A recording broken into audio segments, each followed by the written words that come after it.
bumi goncang kanjeng langit kelap-kelap katon lur gincaning sang mawe gandrung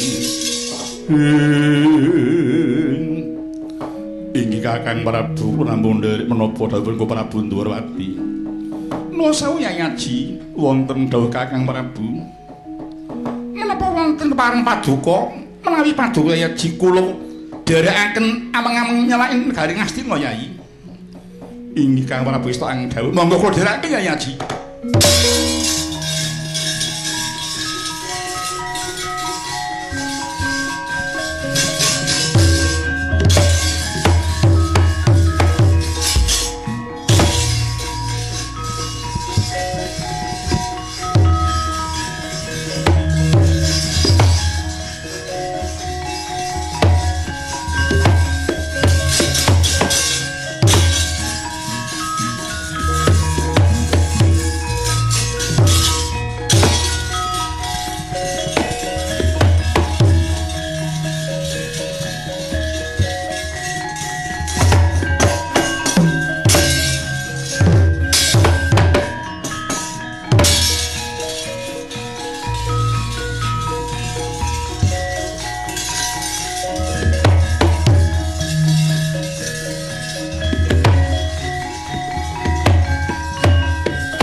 padangmu padha warandena becik besok amendemo baris kang prayitna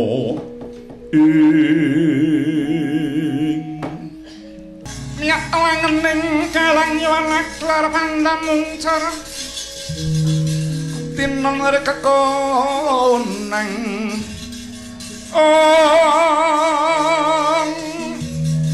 surem sorotetan padang kasrolan pajaring purna menggegono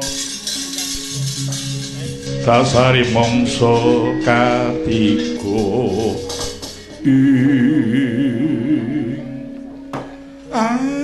Ndara kula Harjuna sampun pinarak ing Karangkedempel nuwun mangkita Gus keparenga kang abdipun Semar Cemadong dawuh menggah kados pundi anggen paduka nyara wedakaken icaling pustaka jimat kelima sada saha anak kula pun pitur dhumateng yang Brawana biasa ing Saptawarga Den iya Kakang Semawur Hanono yang perempuan biasa paring dawuh supaya aku bali parang Praja Ngamarta Pandhawa ndikake nindakake tapa ngrame Kakang kang yang paring dawuh sepados Ndara Pandhawa nindakaken tapa ngrame Gus Kakang Semar Paranyata niku tegese kudu tetulung dan sepadaning umat iya mula ayo Kakang aja suwene kandak kanthi jemujuk marang Praja Ngamarta makempal marang para kadang Pandhawa Kakang Semar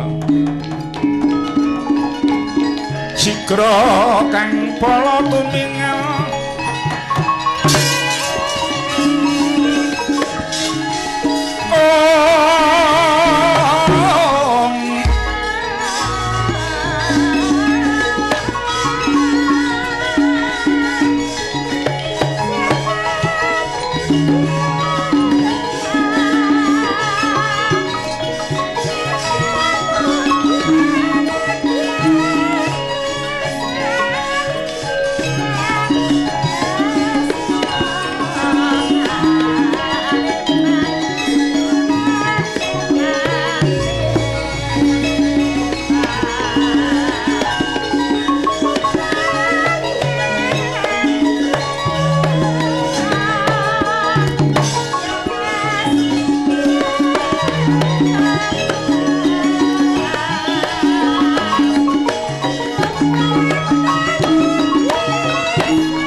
Prayangan jerangkong ginjong warudayong kleng-klek balung atanda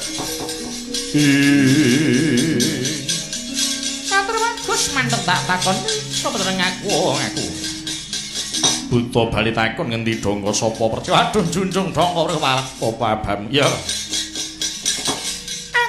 saras kene jeneng Deya Lintring ya bali takon kuwi sapa panengah Pandhawa Harjuna kekasih sumedya lumaku nyanti Gus ngetutake krentek ing ati jumangka ing suku kedheping netra ora kan wacut kudu bali induk bacut ora entuk uruda semane araku apa kang tak wedeni janji ora sing tak kedheke urip kule napa ngene rangsang kemudajur kuwi Gus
mong winangun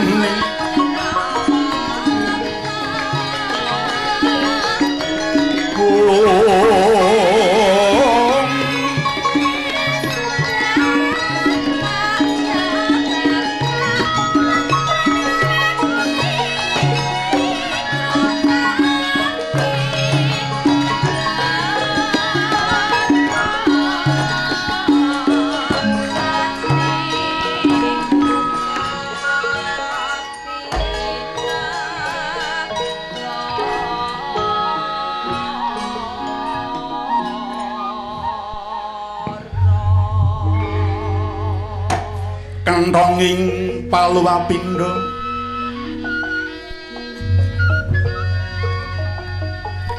wang siting kakung karagan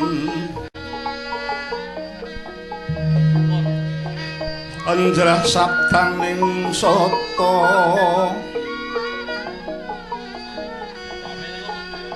kakuluruk asauran ong samono pameh rahina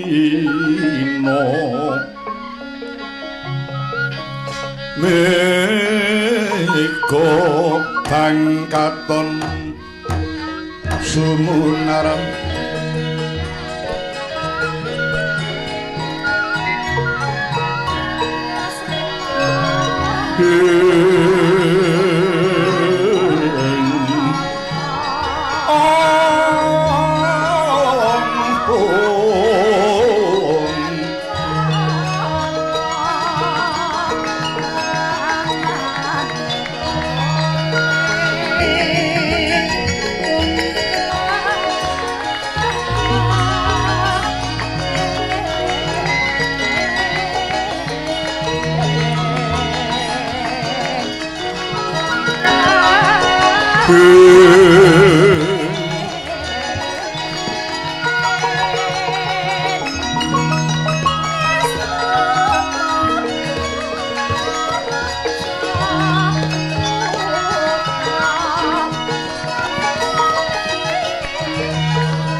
kita niluting idung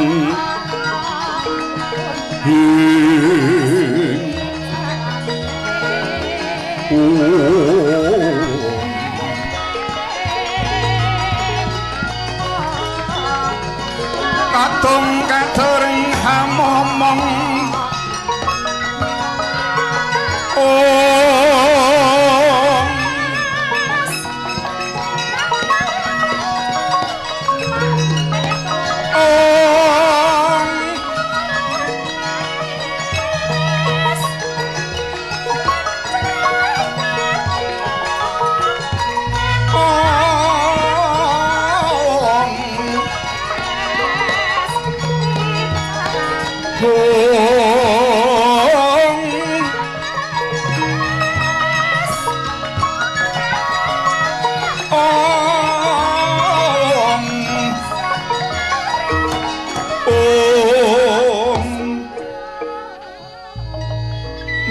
minangka sambunging carita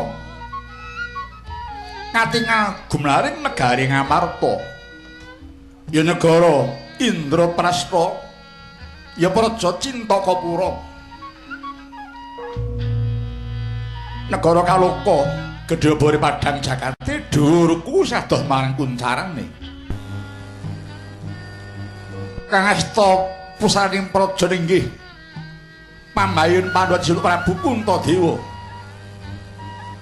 ya Prabu Yudhistira ya sang Guna Talikrama ya ing sang Sadadwija Kangka pinarak ing Singangsana jinajaran kang rayi Raden Werkudara tuwin kembar lan Gusti mangkono pateng sang Prabu Kresna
Jahniyah ning Talaga Kadilangit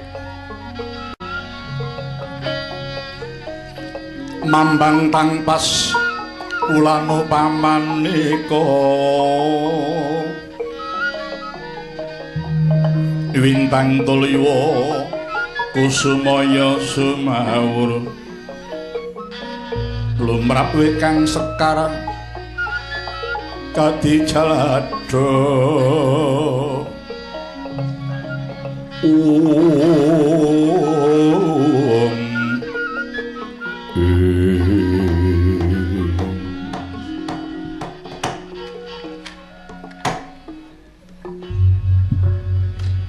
nuwun mangketa Yayaji kula tingali Paduka Yayaji hanggung kendel tanpa sebawa menggalih menapa Yai duh Koko Prabu kadang kula sepuh milori Paduka namung kendel labet anggen kula mibratosaken dereng wangsulipun jimat Kalimasada Pusta Jamus ingkang kabekta Petruk Koko Prabu. Menapa menika welaking jagat saking pangeran ingkang kadhawaken dhumateng Nripaduka Pandhawa Koko Prabu.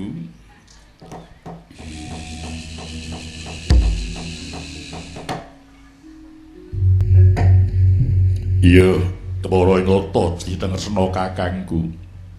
Kalimasada ilang saka gedhong pustaka bareng karo ilanging si Petruk.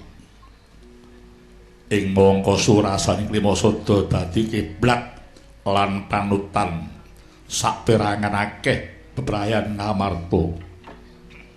Yen ora tumuli bali padha karo uripe wis ora duwe tuntunan. Gek dadi apa donya sing tanpa Kalimasada Maha Kresna kakangku. Ben atur Dimas Werkudara. Yayaji wonten dawuh Koko Prabu. Saking pamanggih kula icaling Kalimasada menika mboten nama Gusti ndhawaken lak dhumateng para kadang Pandhawa. Kula kinten ing ngriki pangeran ngimutaken dhumateng titahipun supados reresik diri saking tumindak ing ngawon. Ugi dipun ngimutaken supados para manungsa ingkang sampun pitados dhumateng waring Kalimasada wau sami purna halindakaken. Ingkang kababaripun sami purna tresnasih dhumateng sesama tuwin purna pamayuhayuning bawana.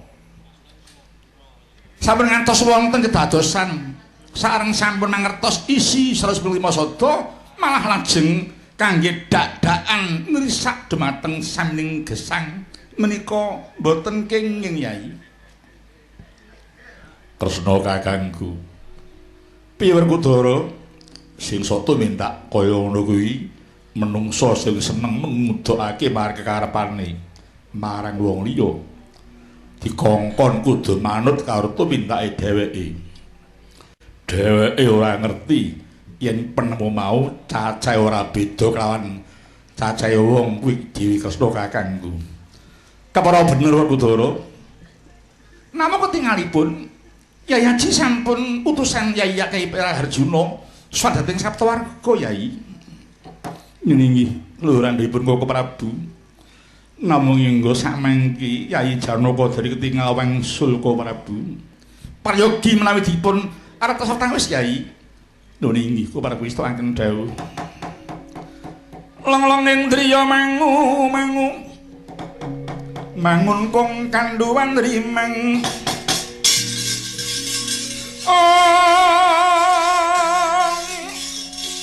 Lelena tanpa kandhen yen tantulusa mengko sang Dyah Utama saling Patih Harya Suman.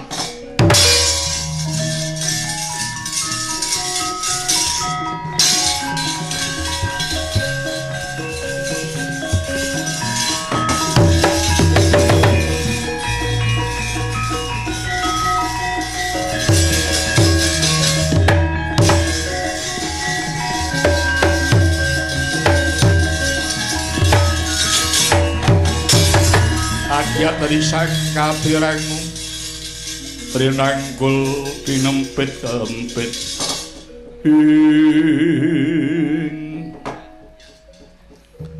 menika paman Patih Sengkuni ingkang semengko rawuh wonten ing Pandhapi Ngamarta. Sesampunipun asat pun angriwe daya-daya kula nyuwun pawartos wonten menapa paman Patih.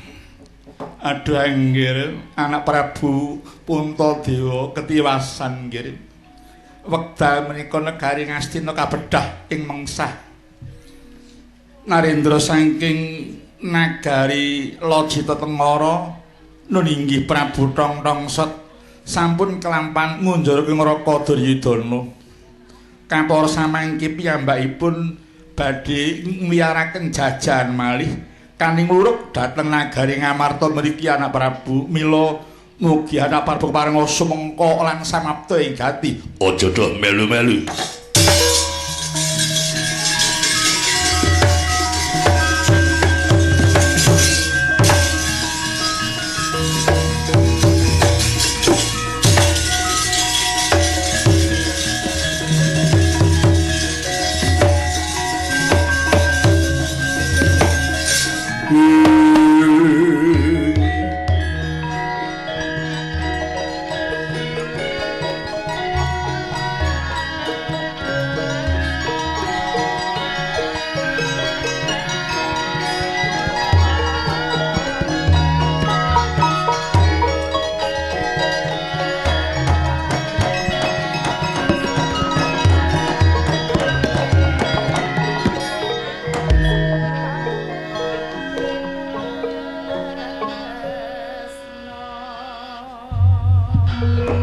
Mangkin suya tengah kulem lengeng arum Hungkara sang Brahmana tan pindah swaring madu prangta manut kembang arep ning rimang kriyang ning kantha marma sangga jaya kantha Iki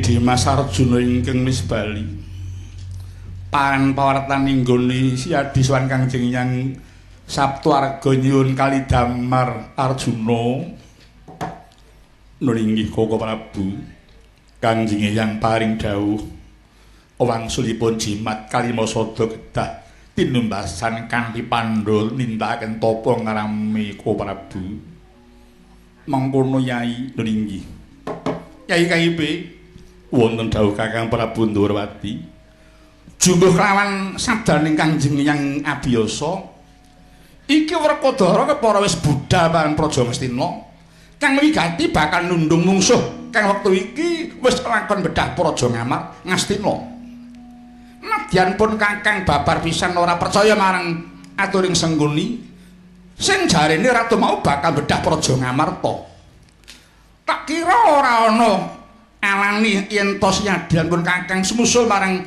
Raka Brasa Werkadara bumi gonjang kanjing langit kelap-kelap katon lur gintaning sang mawe gandrung inggih Kakang Prabu namung nderek menapa dawuh Koko Prabu Ndrawati nuwun sewu Yai Aji wonten dawuh Kakang Prabu menapa wonten pareng paduka menawi paduka Yai Aji kula dherekaken ameng-ameng nyelaken negari Ngastina Yai inggih Kakang Prabu Ista ang dawuh monggo kula dherekaken Yai Aji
Kadangmu padha warandena becik besok amendemo baris kang prayitna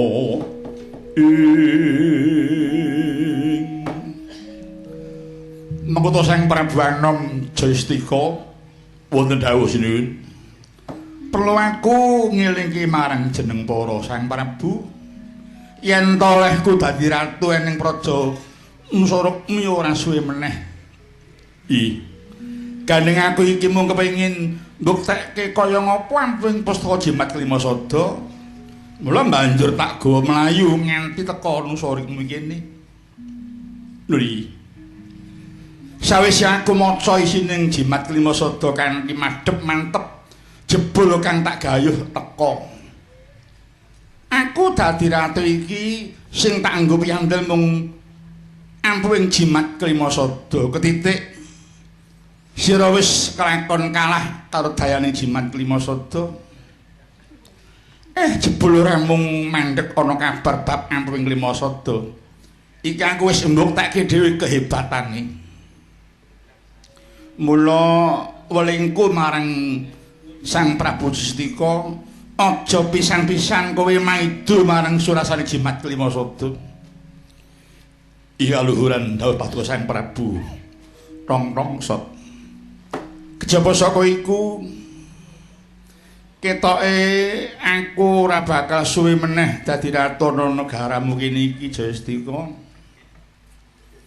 wis teko dadi wanci panguwasa Nusarukmi tumuli tak balekke marang Sang Prabu kang majipi negara iki ya mung aku meling karo kowe ya Mas Jaya supaya olehmu dadi ratu kuwi slamet gak eneng apa-apa lan gak mlebu ning nggon penjara kejaba sira nindakake 12 bab surasaning pepangkem Serat Kitaradya luwih wigati yaiku sira uga nindakno marang wewarahing wong kang dadi pangarsa kang sinebut catur warawinasis iya catur kuwi papat wara kuwi pinilih wasis tegese pinter dadi piwulang papat mau yaiku kang sinebut sidik kuwi tegese jujur ora mincla-mincli rembugi bisa bener pengucape titis wicarane mandi apa kang dadi sabdane lan awas mripat batine kala mangsane kena goroh ning gorohe mau kanggo pepayunging keslametan lan kanggo keperluaning negara sing luwih wigati inggih Sang Prabu wara kang kaping pindho yaiku amanah tegese kena dipercaya lire biswa ngandelake kapercayaning liyan lan wong amanah iku bisa ngrampungi gawe ora nginggokake kapercayaan sing wis disampirake ning pundhake inggih Sang Prabu kang kaping telu yaiku tablek kuwi tegese biwarakake utawa aweh piwulang pituduh lan sesuluh sing kabeh mau bisa mahanani tentreming ati tentreming bebrayan agung lan tentreming warga masyarakat wong tablek kuwi yen diweni Purbawasisa ngabarake sawening pawarta ya dikabarake apa anane ora suda lan ora wuh lajeng ing kawekasan menapa sinuwun ing kawekasan yaiku fatonah kuwi tegese cerdas pinter mumpuni sabarang kawruh utawa ngilmune wong fatonah kuwi watake bodhone dina kok ngarep pintere ditutup-tutupi sebabe apa pamrih ora gampang ngungalake dada merga dialembono dening liyan kang jalari duwe hambek angkuh sombong rumangsa luwih dhewe mula sesantine wong fatonah kuwi tansah eling marang tembung aja dumeh lamun pangarsa bisa kaya kang tak kandhake mau uripe mesti tansah tinuntun dening Gusti Cipta Jagat ya Sang Prabu. Lan uga bakal siliyudan dening para kawulane uga adoh saka sakraing ora beda. Tur atine ayem tentrem, pikirane ora kemurungsung merga rumangsa ratu mindak kang nyerak marang watoning donya lan ngakirate ya Sang Prabu. Inggih sinuwun. Dumados Sang Prabu tansah kula estakaken lono. Iya. Mas Jaya, kula aku bar meling-meling kok wetengku kok rasa luwe. Lah. Dos pundi Sang Prabu Tongplongset menika gerah luwe. Luwe kok lara. Iya. Apa mrimo sih ana pincuke ya? Tas dipun ngenging wayah Aryan. Dipun tutupi kula wae. Putu siji ae jan nyeneng kita. Mbahne nyambut gawe tutup-tutupi panganan niku terus go mulih. Ora ding mung guyon dikira tenan. Aja sing ngaku kancaku gawe tak elekke. Ora perwira kowe nggawa kaya ngono kuwi. Sini-sini kaya yoga kuna nggawa buntel. Heeh. Ning kok rada semelenget ki. Kenapa ki, Dik? Kajari ngentut iki kecentok apa? Banget. Esthipun kula nggih sampun mampir namung ajrih badhe matur. Tepaksa kula empet. Ya kudu ngono wong kowe iki andhaku kok. Kula ingaten. Ha iya, sene kowe ning mburiku ya kudu nadahe apa-apa dadi. Kuwi maji dadi prihatinmu karo tapahmu ya. Yen tapahmu kuat ki kuat dherekke aku. Wih. Mung sak entut e, Dik. Dhuwur men kasihate. Nduting pengarepe beda. Padha basake iki beda. Niat lato saking dosa sakuru kula. Ya mutusa saeng Sri Geger Jawi.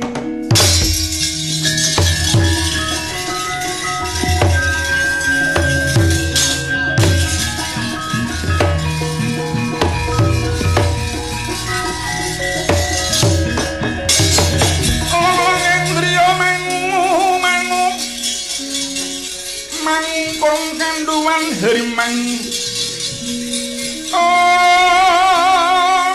lelena tanpa kanden yen tangklusa mengku saindya utama mangkono sanata muda nyolon ngrepa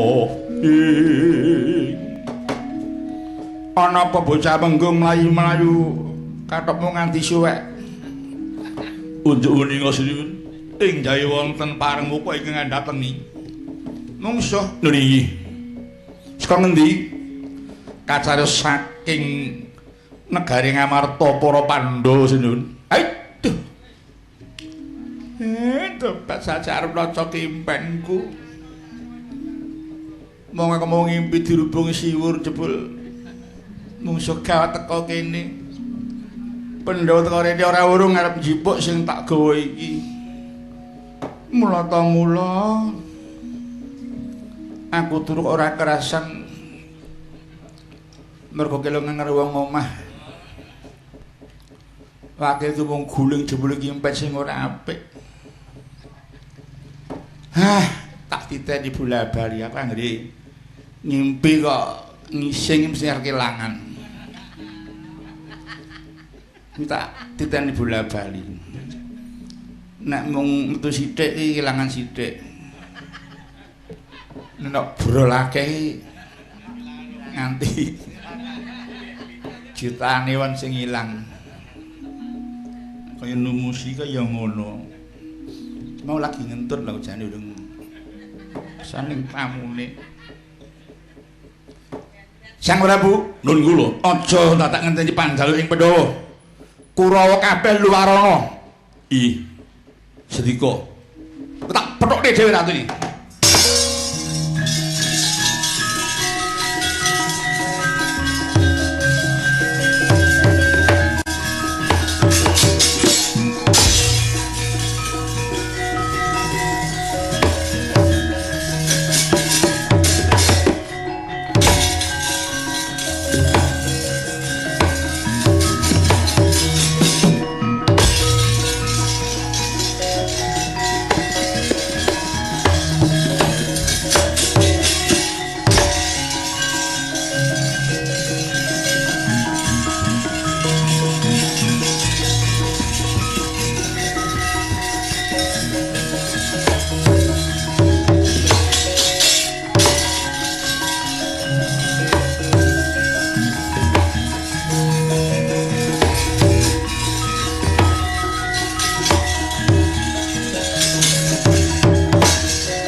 Kadangmu padha warandena becik besok amendemo baris kang prayitna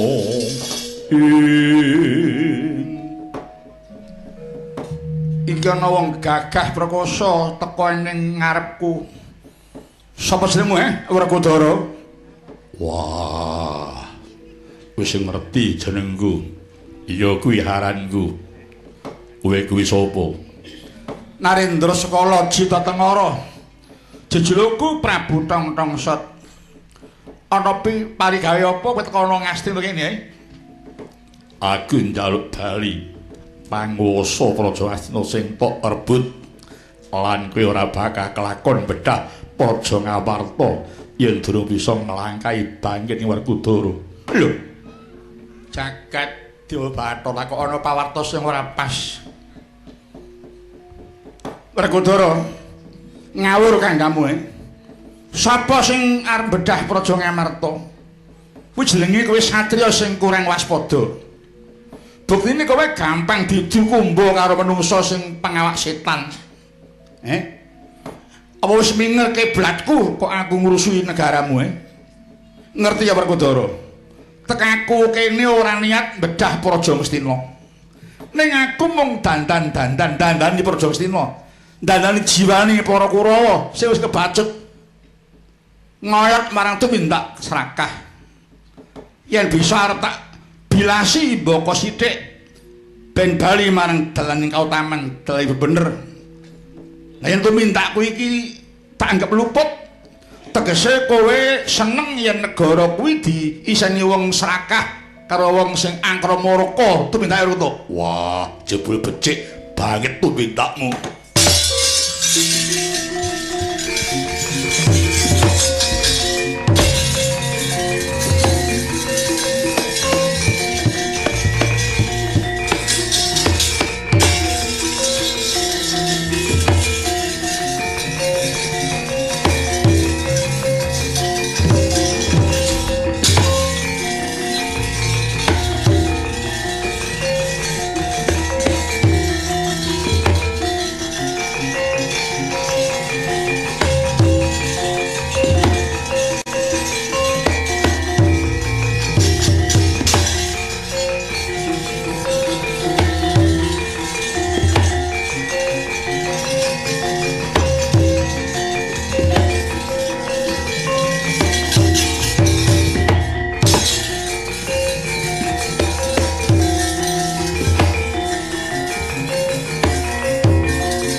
Niat langening kalang nyuwana gelar pandam muncar dinon kekoneng surem soro tetan padang kaya wong kisinen ana napa Werkudara? Prabu Tongtongsot atine apik dheweke ora ngrebut panguwasaku Ngastina saka tanganing Gurupati ning jaremu kepengin dandan. Mula Siadi aja pangling karo watake sing kuni ya. Buktine bubar ngububi si Adi saiki ndi raine Sengkuni? Ora wis katon to? Ora wis ora katon? Iya ora ketok menungsane lah iya. Mula aja nganti kowe pangling karo Sengkuni. Ya kaya ngono kuwi gaweane Sengkuni. Sak nggon-nggon mung ngobak-obak marang katentreman liyan. Sebab dheweke ana sing mbayari di. Iya. Mula kudu sing ati-ati, kudu sing mulat. Awake dhewe aja gampang didukumbo. Asna Kakang iya. Gane wis teko. Praja Ngastina babar pisan ben eneng gawene. Iya. Arjuna Wonten dawuh. Gari Bagong timbalono sendika Kang Prabu.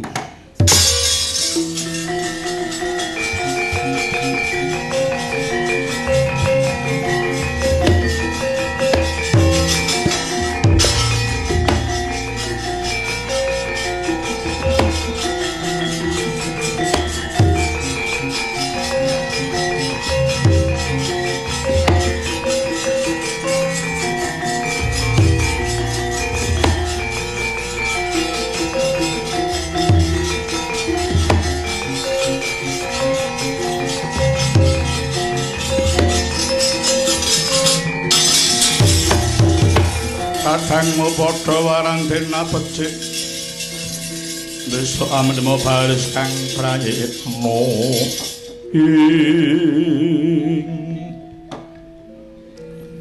Garing Bagong kula wonten dawuh sinuwun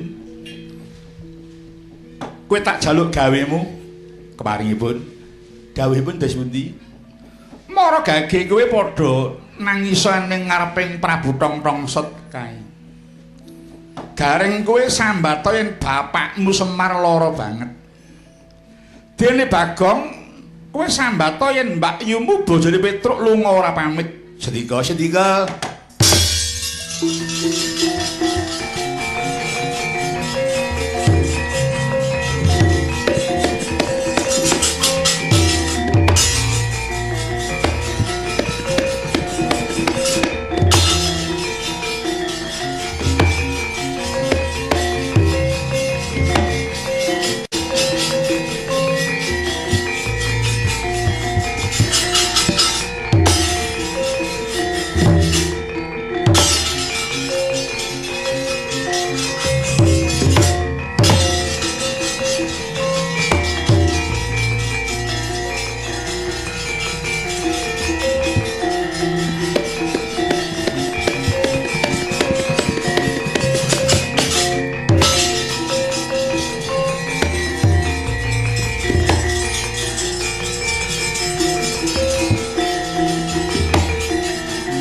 Talangan ingkang nagjar pandamun sareng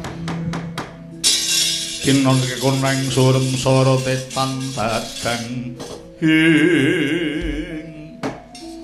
walah Bagong piye to le Bapak Semar mbuh esuk mbuh sore Kang ditambani apa-apa wis gak mari gak waras babar pisan walah penyakit apa sing nyandang yang awakmu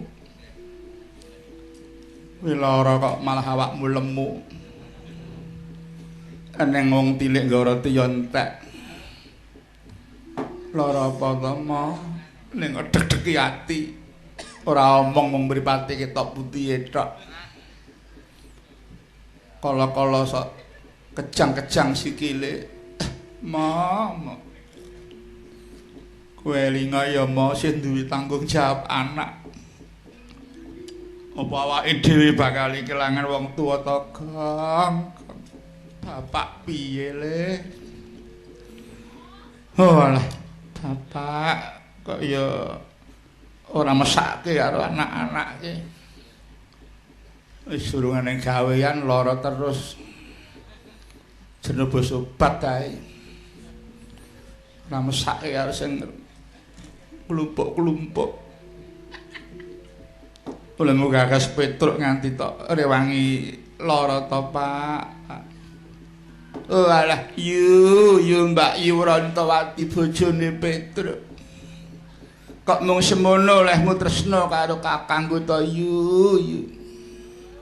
Biyen ketok apa, saiki ketok apa? Lagi ditinggal Petruk sedih lho wae kok kowe wis minggat karo wong lanang liya. Pancen Petruk gak duwe apa-apa, duwene ya mung kenthes. Mesti beda yen tok tanding karo sing kowe saiki. Kae wong gonta-ganti kendaraan. Ning apa tok kita sugih. Gonta-ganti datake jam kemong makel arep mobil.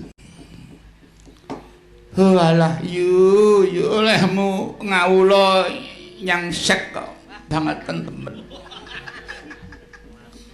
Kuwi jane prisek tenan. Ditinggal Petruk sedurung sila kok wis nglebokke wong lanang pirang-pirang. Nglebokke slamet barang nganti melu nabuh. Malah aku bareng arep tok pangan to yu. Kadangmu padha warang dina becik. Besok ana pembaris Kang Prayitna. Mangkono datan kiat ngampah hardane nafsu. Prabu Tong sot babar saking curah Petruk.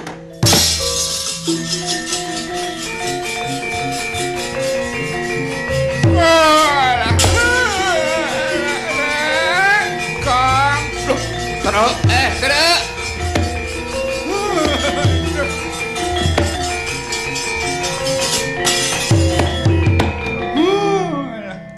Ora nyono kuwi dong. Gagas karo sing wis ora enek. Jebul malah direwangi lara. Mo tresno banget karo aku. Ning ngomong-ngomonge Bagong lah mbeset atiku. Graji ususku. Lah kok kowe to, Truk? Lah kok kowe to, Kang? Ning aku mau ya sing kira kok rek. Wong rado kok ambune kok godhong sembukan iki ora kakangmu bae nek. Rado kok malah yang didi kok ngantongi ganyong. Seneng aku kok dirembuk. Bapak lara apa, Reng? Bapak lara banget. Kepengin tilik bapakku? Iya.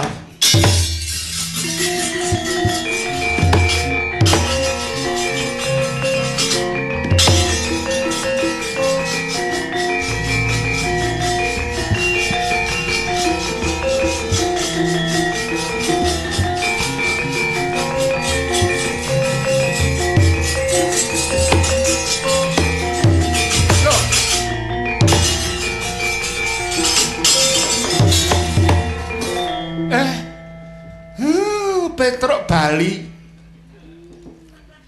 garing pancen keparat tenan ya. Diapusi uga-uga. Nggih kula mo, jare bapak lara. Ucapan ki donga lho. Kowe ngucap kok jelek kula ki lara apa he? Kowe ndongake aku lara. Lah wong sing sanjang niku gareng. Aku Bagas Waras, Truk.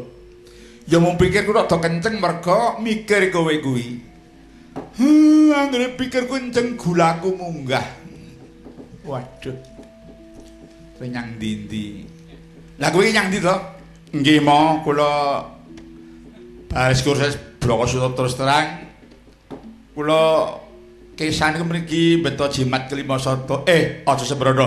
Ayo nang ngadep sinuwun.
gonjang kancing langit kelap-kelap waton liriking sanging sang maweh kandrung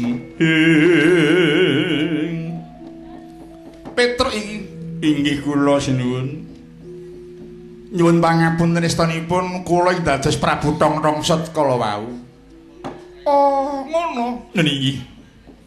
Kok bisa babar sejatining Petruk? Nggih, kula dipun ngapusi Garing kalih Bagong. Garing sambat bapak sakit, Bagong sambat jari bojo kula minggat. Betul lanangan sanes. Petruk aja kleru tampa. Aja dadi atimu.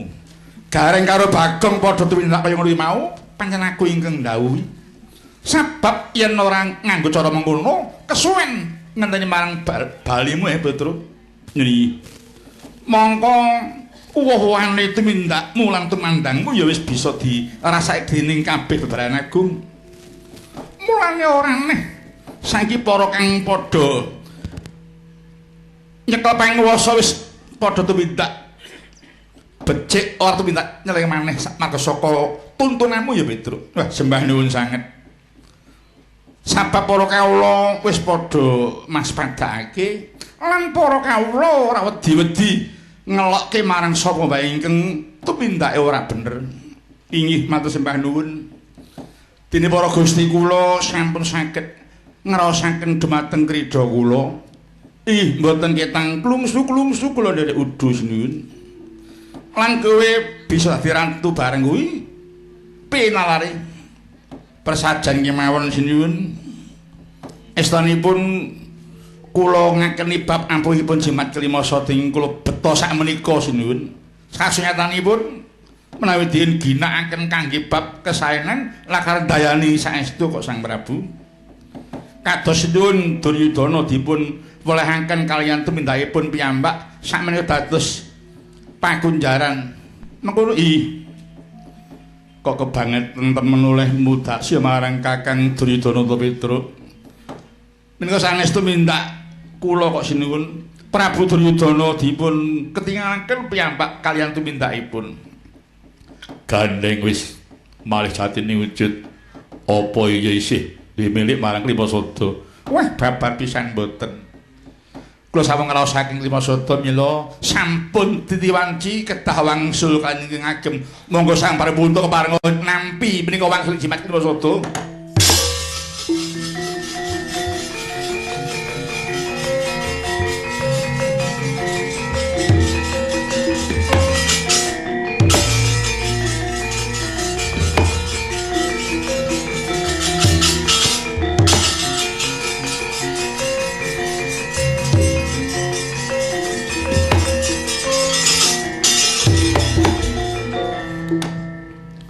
Petruk aku ingsun paring tarima kasih marang jeneng para Petruk kang wis pareng ngaturake bali jimat Klimasada. Ih, dawuh sami-sami sinuwun. Ya Petruk, ingsun seni apa kang dadi ubayamu? Iki jeneng wis keplok ing antaraning kawula lawan Gustine. Nggone bebarengan cancut tali wanda brasta marang tumindak kang nyeleweng saka garising pernatan.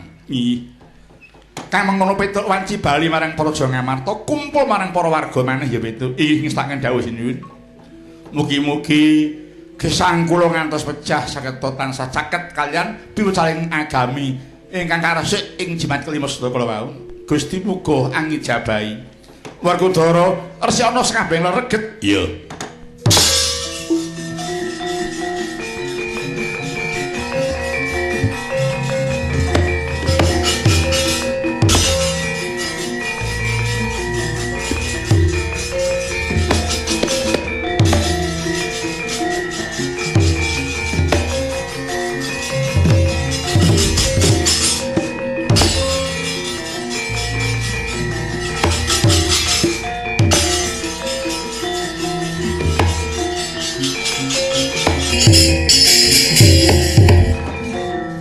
Iki sapa?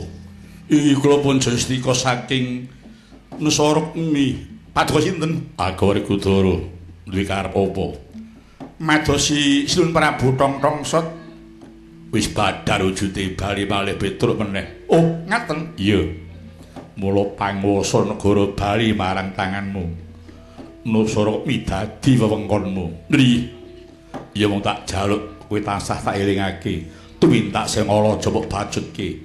Tumindak sing apik sapa lange Petruk utawa ing salawasmu urip. Oh inggih Raden. Sampun dados sumpah kula. Kula badhe dadosi jiwa kula. Dadosi tumindak kula. Kula badhe tumindak manut dhateng Tirucale kitab Jimat Kelima Sada kala wau. Iya. Bila Raden kepareng sak samunipun kula wangsul dhateng Hadi Nusarukmi, kula badhe tetunggil para Pandhawa kekadangan para Pandhawa. Iya. Yen ucap becik tumindak apik pendhawa bisa nampa aturmu. Iya. Kula nyuwun pamit mongso bodho.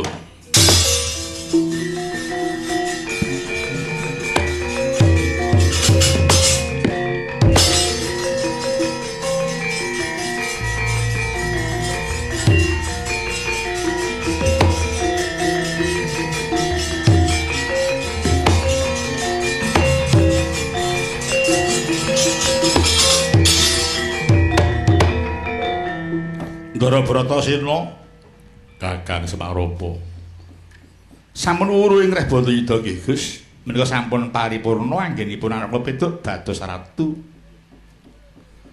lampahan menika mboten nyemoni sinten-sinten ing pengajap namung kepengin nggigah para warga masyarakat ing Nuswantara bilih sampun ditiwanci kita sedaya kedah bangkit gumregah sesarengan ndandosi negari saisinipun. Awon saening negari kita menika boten namung mapan wonten pundhaking para narapraja kemawon. Ananging sedaya warga negari ugi gadah tanggal jawab ngudari dhumateng ruwet reneng ing kawontenan kanthi wewaton garis-garising pernatan ing sampun gumathok nggih Den. Iya. Dados boten namung sakarepe dhewe. Penyuwun kula ing ngersaning Gusti Kang nyipta jagat sabibaring ngringgitan mugi para saking negari tansah manggih hayu-hayu rahayu niskala. Tuwin kula namung ndongaaken sabibaring ngringgitan mugi-mugi ing desa Sambirata khususipun padas umumipun ngawiyaripun tansah manggih hayu rahayu niskala. So Mbah Lurah Sri Mulyana tansah manggih yuwana kiat momong warga agung ing Sambirata mriki. Swanten ugi Mbah Lurah lanipun Mbah Samad mugi tansah dipun paringa kiyatan lahir batos tansah ngagungaken sedekahipun kados ing dalu menika. Badhe maring ngringgitan sedaya warga tansah manggih yuwana kasembatan ingkang ginayuh sesarengan monggo sami sabiyantu dhateng Bapak Bupati sakwakilipun. Ganing menika pilihan panjenengan sedaya monggo dipun sengkuyung menapa programipun. Sampun ngantos njegali tuwin ngrendhek dhateng lampahing wewangunan ingkang dipun kemudeni Bapak Bupati sekalian wakilipun. Iya aku nek jeni dene kula sak koncingae kewajiban rumaos kalepat dun kekiranganipun katur dhumateng sedaya para pamirsa tuwin para miyarsa pun semar sak kanca nyuwun gunging samudra pangangsami mongko pungkasan ngatur kula monggo sami sesanti sepisan merdika tetep merdika salaminya akhirul kalam wassalamualaikum warahmatullahi wabarakatuh. Saka Bapak Kanjeng Ketana syukur marang Pangeran. Semangga Gus.